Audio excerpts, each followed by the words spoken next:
Que Dieu vous bénisse, bien-aimé. Frère Francis Mamangalé, vraiment merci pour la prière de consécration. Père éternel, nous te sommes reconnaissants pour cette nouvelle journée, pour les opportunités que tu nous donnes. Seigneur, apprends-nous à ne pas gaspiller notre temps.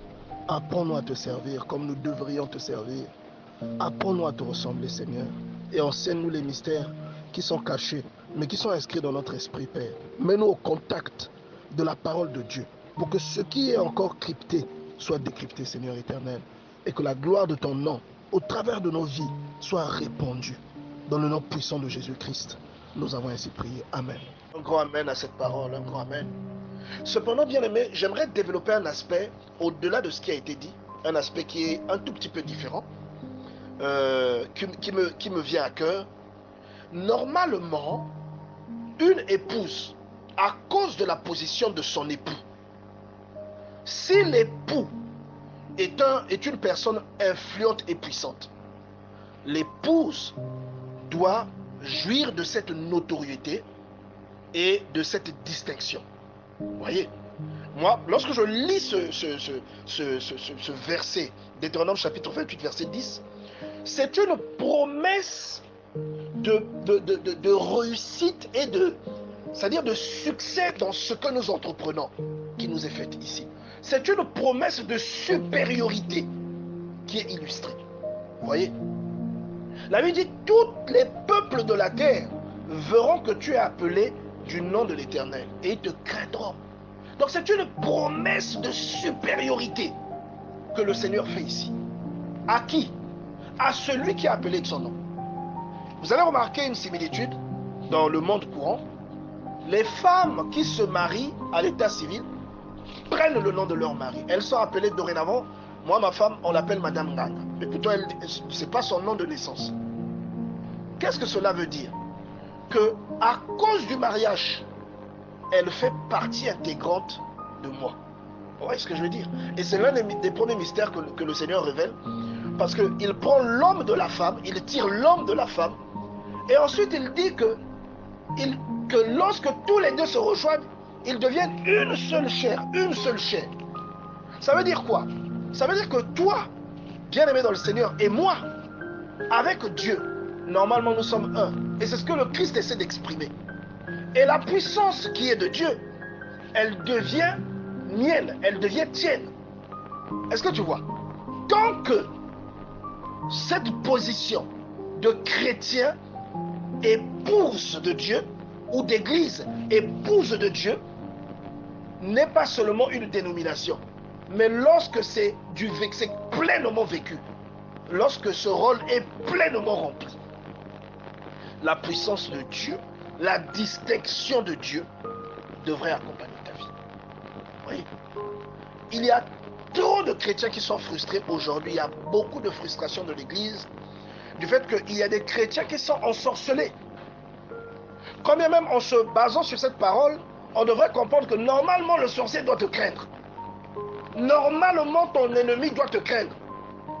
Normalement le jaloux de ta vie doit te craindre, bien-aimé dans le Seigneur.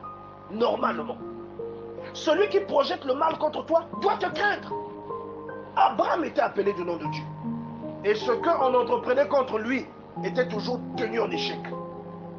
Joseph était appelé du nom de Dieu. Ses frères l'ont vendu. Ils ont complété contre lui. Mais Dieu a changé cela en quelque chose de bien. Isaac était appelé du nom de Dieu. Et lorsque les gens ont remarqué la présence de Dieu dans sa vie, ils sont allés le voir. Sichem est allé le voir. Ces gens-là sont allés le voir. Les gens à qui le pays appartenait sont allés le voir pour faire un pacte avec lui, afin qu'il ne se retourne pas contre eux. Mais pourtant, lui, il était étranger. Mais il était appelé du nom de Dieu. Vous voyez? Vous avez Joseph qui était esclave, qui était dans un pays où il était défavorisé. Mais il était apprécié et la valeur qu'il avait, la valeur qu'il manifestait, était exprimée et était désirée par les gens autour de lui.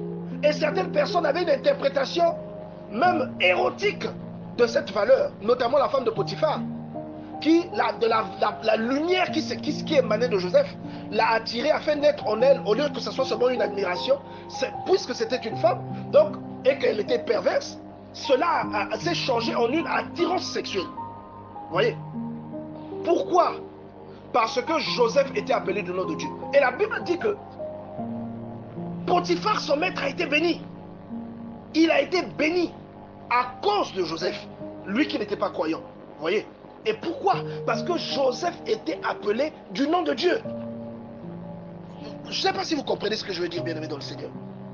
Il dit que vous, c'est-à-dire que tous les peuples remarqueront qu'il y a une particularité en vous. Les gens de ta famille doivent remarquer qu'il y a une particularité en toi. Les gens de ton travail doivent remarquer qu'il y a une particularité en toi. Tu n'es pas comme eux. Pourquoi? Pourtant, ce sont aussi des enfants de Dieu. Mais ils ne sont peut-être pas dans le service spirituel et véridique dans lequel toi tu te trouves. Tu vois? La Bible nous dit dans Jean chapitre 4, verset 23, l'heure vient, elle est déjà venue où les vrais adorateurs adoreront Dieu en esprit et en vérité. Il dit les vrais adorateurs, pourquoi? Parce qu'il y en a d'autres qui ne sont pas authentiques. Mais pourtant, c'est des adorateurs. Vous vous habillez pareillement, vous allez dans les mêmes églises, mais vous n'avez pas le même résultat. Vous adorez le même Dieu, mais vous n'avez pas le même résultat. Vous faites les mêmes prières, mais vous n'avez pas le même résultat. Pourquoi? Parce que vous ne servez pas Dieu pareillement, dans le fond. Vous voyez? Et donc, Dieu nous donne plusieurs exemples où on voit qu'il y a quelque chose de différent dans la vie de cette personne. Vous voyez? Et tous les plans que Saül faisait, contre David, Dieu les changeait en l'avantage de David. Pourquoi? Parce que David était appelé du nom de Dieu. Et aujourd'hui, toi, tu es un chrétien. Quelle est l'authenticité aujourd'hui? Quelle est la marque de Dieu dans ta vie? Tu es converti depuis 10 ans, 15 ans, 5 ans, 50 ans. Tu traînes un problème depuis 50 ans. Tu traînes un problème depuis 10 ans. Ce problème n'est pas solutionné. Mais où est ton Dieu? Parce qu'il y a des épouses qui ne sont épouses que de nom.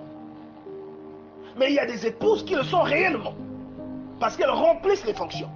Tout comme à l'époque, il y avait des épouses, il y avait des gens qui se mariaient pour faire des pactes ou des alliances de certains royaumes vers d'autres royaumes. Mais il y avait des femmes qu'on épousait par amour et qui aimaient réellement leur mari. Vous voyez? Mais il y avait des épouses qui remplissaient simplement leur devoir conjugal, mais il n'y a pas d'amour. Et il y a des chrétiens comme ça. Il va à l'église, il pense remplir son devoir conjugal, mais il n'y a pas d'amour. Il n'aime pas réellement Dieu. Vous voyez? Et il y a des chrétiens qui sont amoureux de Dieu. Et ce sont là les chrétiens que Dieu recherche. Et ce sont là les chrétiens qui sont appelés de son nom. Ce sont là les épouses ou encore l'épouse. Donc ceux qui font partie intégrante du corps de Christ et qui sont l'épouse de Dieu. Ce sont là ce type de chrétiens qui sont craints. Or, il y a un chrétien ici, dans sa famille, il y a des sorciers.